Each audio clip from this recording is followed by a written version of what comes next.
malgré son état de santé, fragilisé par le coronavirus auquel il a été testé positif ce jeudi 17 décembre, Emmanuel Macron continue d'assurer ses engagements par téléphone et visioconférence. Récemment, le président de la République a donc répondu aux questions du magazine L'Express.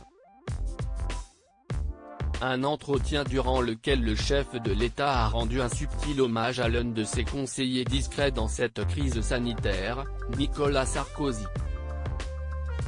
Oui, cette société qui horizontalise, ce nivellement complet crée une crise de l'autorité, a glissé le mari de Brigitte Macron avant de regretter l'écrasement des hiérarchies. Rien d'anormal aux yeux de certains et pourtant, l'actuel locataire de l'Élysée a employé le même vocabulaire que son prédécesseur avait utilisé lors d'une intervention sur le plateau de TF1, au mois de juillet 2020.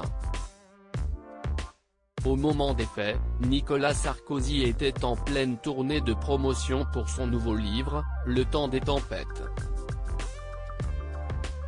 Aujourd'hui, la mode est de parler de l'horizontalité, a lancé l'époux de Carla Bruni. Moi je ne crois qu'à la verticalité. Une société démocratique ne peut pas fonctionner sans autorité, ce n'est pas possible. Pour Brice Hortefeux, ancien ministre de l'Intérieur de l'ex-chef de l'État, si est un hommage. Une stratégie cependant bien ficelée d'Emmanuel Macron, en vue de l'élection présidentielle de 2022.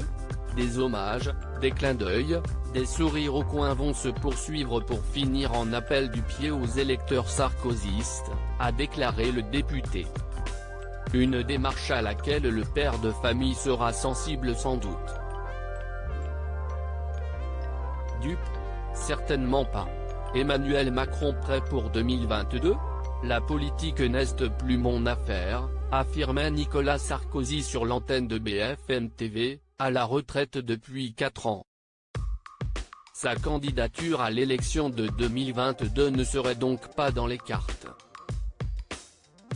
En revanche, dans le cas d'Emmanuel Macron, le scrutin est la prochaine étape à traverser après les élections régionales de 2021 et alors que la liste des candidats ne fait que s'allonger, dans l'ombre comme sur le devant de la scène.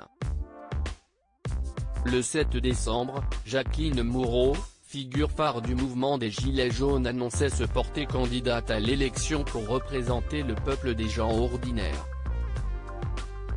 Jean-Luc Mélenchon, François Asselineau, Marine Le Pen, Nicolas Dupont-Aignan ou encore Jean Lassalle, d'autres adversaires sont attendus au tournant.